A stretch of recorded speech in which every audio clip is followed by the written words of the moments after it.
good morning, good afternoon, good evening, Jar of Marble dwellers and Jar of Marble curious.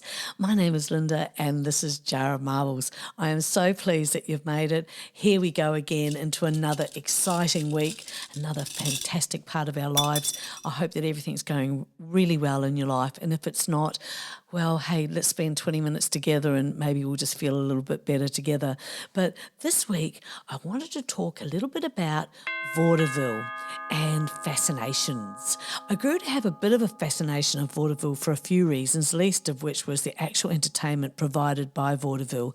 As a child back in the early 1960s, I found it a bit scary, black and white and unclear faces. I found it a bit frightening. Okay, so I was like 4 or 5 years old, so I could be forgiven just a little bit. The areas in which vaudeville was popular, the norm, reflect a lot of poverty and a true reflection of the times, the energy of urban America at the turn of the century. Absolutely fascinating. The times in the USA and Canada between 1880 and the 1940s is filled with so much that there is no time to flesh it out, but a mini deep dive gives us at least a foundation, a backdrop, if you will, as we have a little look at vaudeville. Vaudeville was a theatrical genre of variety entertainment. It was especially popular in the United States and Canada from the early 1880s until the early 1930s. Typical vaudeville performance consisted of 10 to 15 individual unrelated acts featuring magicians, comedians, trained animals, acrobats, jugglers, singers and dancers. Vaudeville it comes from the French word vaudeville, is a theatrical genre of variety entertainment born in France at the end of the 19th century. A vaudeville was originally a comedy without psychological or moral intentions, just based on a comical situation. I quite fancy myself on stage. I'd come to see you, Bob.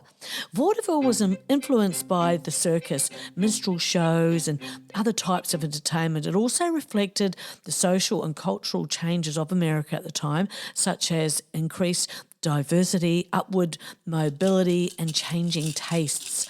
Vaudeville educated audiences about acceptable behaviour and social progress. Vaudeville's popularity declined with the rise of the motion picture industry. Yeah, I'd call it the Bob Show. Yeah, it's got a ring to it, Bob. I like it. Quote, "Everything I know I learned in vaudeville." This by James Cagney. At the turn of the century in America, the Wright brothers made their first successful flight. Jack London wrote Call of the Wild. Henry Ford started his motor company, and thousands of people escaped small apartments in big cities to see the amazing acts of vaudeville. Vaudeville was made of comedians, spate planners, plate spinners, singers, dancers, ventriloquists, animal trainers, musicians, acrobats, anyone who could keep an audience's interest for more than 3 minutes. So beginning in the 1880s, vaudeville was home to more than 25,000 performers and was the most popular form of entertainment in America. Like James Cagney, many well-known actors, stars of the screen, did all their training not realising in vaudeville before motion pictures was to be their next step, or at least for the ones that could make the transition. Vaudeville was a fusion of centuries-old cultural traditions, including the English music hall, minstrel shows of before the war, the American Civil War, and Yiddish theatre. Though not free from the prejudice of the times, vaudeville was the earliest entertainment form to cross racial and class boundaries. For many, vaudeville was the first exposure to the cultures of people living right down the street. Nearly every actor in the beginning of the century either performed or visited vaudeville. The silent movies with formal vaudevillians such as Burt Williams, Buster Keaton and Charlie Chaplin incorporated the animated physical comedy of the vaudeville stage, and many of the big names of vaudeville went on to movie and TV stars such as Will Rogers, Bob Hope, Burns and Allen and Fanny Bryce. Even today, shows such as Late Night with David Letterman and Saturday Night Live continue the traditions of popular variety entertainment. Mae West, Judy Garland, Cary Grant, Jack Benny, amongst so many others, had their beginnings in vaudeville and then went on to the screen, which got me thinking about the term being in the limelight and wondered what that actually was and how it originated. Turns out limelight is an intense white light which is produced by heating a piece of lime in a flame of burning oxygen and hydrogen, and the effect was discovered in the 1820s by Goldsworthy Gurney. That's some name. That's a name. And the application of the process to create a bright light was developed by Thomas Drummond around 1825. So clever. So clever. It was widely used in the 19th century theatres to illuminate the stage and was first used in a public theatre at Covent Garden in London in 1837. But you digress. Yes, Bob, I did. A wee meander, if you will. You will what? It's okay, Bob. Have we got a cat in the studio? We sure do, Bob. Vaudeville also suffered due to the rise of broadcast radio following the greater availability of inexpensive receiver sets later in the decade. Even the hardiest in the vaudeville industry was in decline. The standardised film distribution and talking pictures of the 1930s confirmed the end of vaudeville. By 1930, the vast majority of formerly live theatres had been wired for sound, and none of the major studios were producing silent pictures. For a time, the most luxurious theatres continued to offer live entertainment, but most theatres were forced by the Great Depression to economise. I was looking at some of the interesting acts of the times, and there were so many. I mean, my goodness, so many. It was something like over 25,000, and I suspect there was far more than that. But there were so many to look at, and one that grabbed my attention was the Boxing Gordon sisters. I watched a short black and white movie directed by Thomas A. Edison. It is one of the earliest female boxing movies. Edison's film catalogue describes the film as follows: champion lady boxers of the world. Here we depict two female fighters that are really clever. They are engaged in what is described as hot and heavy one-round sparring exhibition. The background was interesting, so very vaudeville. A very pleasing background consisting of a park with a marble entrance and walk, beautiful trees and shrubbery. The exhibition is very lively from start to finish. The blows fall thick and fast. They both had on heavy dresses but seemed to be genuinely trying to get in some really good punches. I was searching for bad vaudeville acts and I found the Cherry Sisters. As a touring vaudeville act in the late 1800s and early 1900s, the Cherry Sisters sold out shows, but their success was matched only by their infamy. They sang, danced, they played instruments and recited poems and essays and over-the-top dramatic performances, and they drew audiences who came to witness their obvious lack of talent. As the American Weekly once reported, they began as the 4 worst professional actresses in the world and ended without improving one iota. Poor Cherry Sisters. I mean, obviously, people that knew they couldn't sing or act or play any instruments at all. It was driven by poverty. People just had to find a way to eat and survive, and for that, I really, really admire that. So the Cherry Sisters, the worst act in vaudeville, it was almost part of the entertainment for the night to go and see how diabolically awful these girls would be. Very quickly, the Cherries got this reputation of being so diabolically awful that people would go to see them just to throw things at them, and they did. People would throw rotten fruit and vegetables. They'd throw cigarette butts, cigar butts. They'd throw shoes. They'd take off their shoes and throw them on the stage, and they'd throw their overshoes at them as well. I would have loved to have seen the Cherry Sisters. I would have cheered them on. Always been one for the underdog. Underdog, what's that? It's a person or a team who's expected to lose, Bob. Oh, I love it. Yeah, me too. Which reminds me of Florence Foster Jenkins. She built a career in the early 20th century on being the world's worst opera singer. Her Flat by a Country Mile, Top F's, flamboyant costumes and self-parodic album titles have been the subject of fascination for years since. Her legacy so enduring that Meryl Streep and Hugh Grant starred in a film about her life story a few years ago. Stephen Powell ranked her the world's worst opera singer. No one before or since has succeeded in liberating themselves quite so completely from the shackles of musical notation. In her final hour, Jenkins reportedly said, "People may say I can't sing, but no one can ever say I didn't sing." Florence Foster Jenkins, the world's best bad singer, brought out the amateur and aspiring musician in all of us. What a legacy to have left. I actually watched it twice. I know, I did too. I know, Bob. There's much more to the movie, and I don't want to spoil it for you in case you haven't seen it, but it's so delightful, funny, and so very, very heartwarming. Highly recommend. Anywho. Although women were the highest paid and most popular vaudeville entertainers, many men also rose to fame. Doesn't sound interesting putting it like that?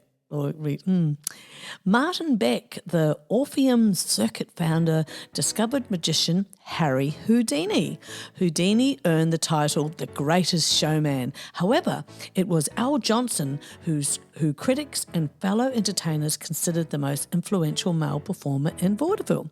Although Johnson is now considered a controversial figure for his blackface appearances, blackface acts were part of the culture in the early days of show business. Many vaudevillians thought Al to be a central figure in show business's transition from vaudeville to cinema after he starred in the first talking film, The Jazz Singer, in 1927. Many live show stars like Milton Berle, Charlie Chaplin, Ethel Barrymore and Ella Fitzgerald became film stars. Many of these entertainers I'm going to mention have cast ripples that are still being felt today. But first, Weber and Fields, the granddaddy of all two-man vaudeville comedy teams. Weber and Fields are the direct originators of Gallagher and Sheen, Smith and Dale, and the Marx Brothers, and Ted Healy and his Stooges, among countless others. The fact that their influence can be traced to so many and such diverse acts gives a strong indication of the complexity of their appeal. They were both dialect comedians and a knockabout team, and so could capture the hearts of the highest and lowest factions of the audience simultaneously. A Dutch act impersonating two German immigrants. The two would engage in outrageous wordplay, punctuated with slaps, kicks, punches, chokeholds, eye pokes, annihilating the English language at the same time. They made mincemeat of each other. While I couldn't find evidence that the following performer started or performed in vaudeville, I found it so odd that I thought it was definitely worth a mention. His name was Painless Parker. Edgar Parker opened his dental practice in 1892 and found business was not that great. So he took his practice on the road and became Painless Parker, the P.T. Barnum of dentistry. If the idea of dentistry as entertainment sounds odd, remember that folks were eager for odd entertainment. With the help of a cocaine solution he called hydrocaine, Parker pulled tooth after tooth in town after town for only 50 cents each. Painless Parker's dental circus built his business to the point that when he died in 1952, he owned 30 dental clinics and employed 75 dentists. When Parker, who legally changed his name to Painless, performed his public extractions, he wore a necklace made of teeth he had pulled. He even collected a large bucket of human teeth, which is on display at Temple University's Dental Museum. Well, I know.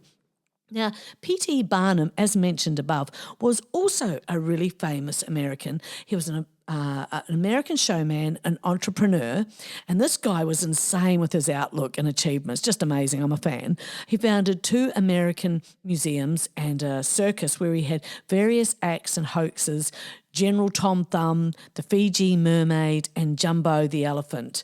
I mean, that sounds familiar, right? He marched 21 elephants over the Brooklyn Bridge to prove its stability. He wrote several books on humour, money and morality.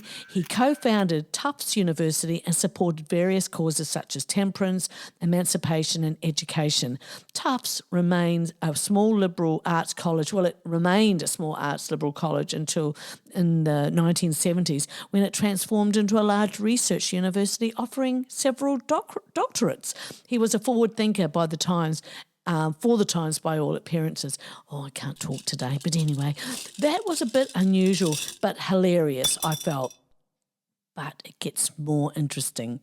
I found this guy is called Joseph Pujol, who made a living by farting, or rather by drawing in and expelling air from his anus. Still sounds terrible, doesn't it? Who are we kidding?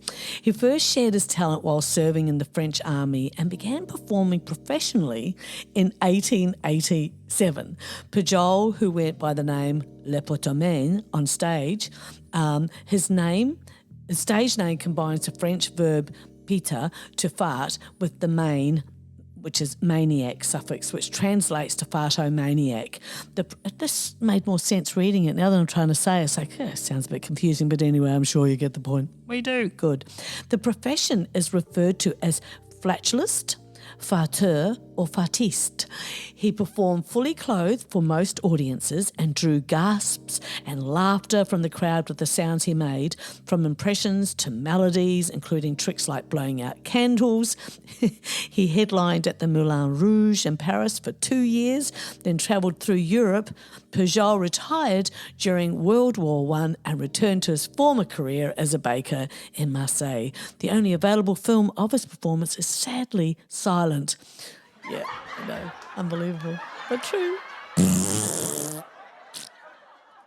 And what about this little beauty? You know the story of how Helen Keller was both blind and deaf and learned to communicate with her teacher, Anne Sullivan Macy. You might not know that their career as vaudeville performers I know, right? Keller was offered a place on stage as a teenager but turned down the opportunity. By 1920, she and Macy were in need of money and toured the US and Canada on the Orpheum circuit for 4 years. Keller was already a celebrity as an author and lecturer, but the stage act was reminiscent of a freak show as Keller demonstrated her fingerspelling and her speaking voice. She was urged to keep her political views off the stage for fear of alienating the audience. As an aside, and definitely worth mentioning, Helen Keller was a socialist and became a member of the Socialist Party in 1909. She was active in various campaigns, including those in favour of birth control, trade unionism, and against child labour and capital punishment. She wished to see a fairer distribution of income and an end to the inequality of capitalist society. What a woman. You go, Helen Keller. I did not know all of that about Helen Keller. What a lady, I say. I know. I did not know all of that. Researching is so revealing. I really love researching. Oh, I know. Now, while we are on the subject of unknown facts, a little did you know coming up? Well, interestingly enough, Bob, did you know that lobsters' bladders are in their head? There's so much I could add to that, but time prevents me. Yeah, I'm sure it's time that's in your way. Shut up, Bob. Did you know China owns all of the pandas in the world? They rent them out for about $1 million a year. How about that? And did you know that your hair has traces of gold in it? Nintendo was founded in 1889 before it sold via video games. The Japanese company specialised in playing cards. The margarita pizza was named after Margherita of Savoy, Queen Consort of Italy from 1878 to 1900. Excuse me? Yes? Is this the Fascinations part? Yes, it is. I find this fascinating. Oh. Continental plates drift as fast as fingernails grow. My immediate thought is I hope it's toenails, given they take forever to grow. Grand point, Bob. I thought the same. Thank you. Theodore Roosevelt's daughter Alice had a pet snake named Emily Spinach. She liked to carry it around the White House in her purse and take it out at unexpected moments. She sounds like a fun person. I know, but what a great name for a snake. Emily Spinach. Was it Emily Spinach? Yeah, Emily Spinach. People are spectacular, I say. Oh, thank you very much. Oh, I'll just say thank you because I like saying thank you. Apollo 17 astronaut Harrison Schmitt was allergic to moon dust. Elton John has pianos named after Aretha Franklin, Nina Simone and Diana Krall. A group of clowns is sometimes called a giggle, and the verb unfriend first appeared in 1659. The Czech name for the movie Bad Santa roughly translates to Santa is a pervert. And as you know, plenty of kids are petrified of Santa, and by the looks of some of those Santas out there, I would not be willingly sitting on that lap. No, sirree. Anyway, I was having a little sneaky peek at burlesque, and apparently there can be confusion when it comes to entertainment. Burlesque and vaudeville are two words that are often thrown around interchangeably. However, they are not the same thing, and understanding the differences between the two can help you appreciate each form of entertainment even more. Burlesque and vaudeville are both theatrical forms of entertainment that were popular in the late 19th and early 20th centuries. Unlike burlesque, vaudeville did not rely on nudity or sexual innuendo for its appeal. Instead, vaudeville performers aimed to entertain audiences of all ages and backgrounds with their skills and talents. Vaudeville shows were often family-friendly, and performers were expected to adhere to strict standards of decency and professionalism. Sounds a little bit complicated. Not at all, Bob. I wanted to mention some of the women who had fabulous careers and are standout stars in their own rights in the early 20th century, but time is not going to allow me to mention everyone I was hoping to talk about. One was a Josephine Baker, born in June 1906 and lived till 1975, was an American-born French dancer, singer and actress, and so gorgeous, can I add. Her career was centred primarily in Europe, mostly in her adopted France. She was the first black woman to star in a major motion picture, the 1927 silent film Siren of the Tropics, directed by Mario Nalpaz and André Antivon. Her performance in the revue En Vent de Folie in 1927 caused a sensation in the city. I love anything that causes sensation, really I do. Her costume, consisting of only a short skirt of artificial bananas and a beaded necklace, became an iconic image and a symbol both of the jazz age and the roaring 20s. Oh, looks like I've just had the nod from the producer. Do we like the producer? The movie, the producers, or the producer? Oh, never mind. Well, folks, it is that time again, the moment when we have to say goodbye. But fear not, this isn't farewell forever.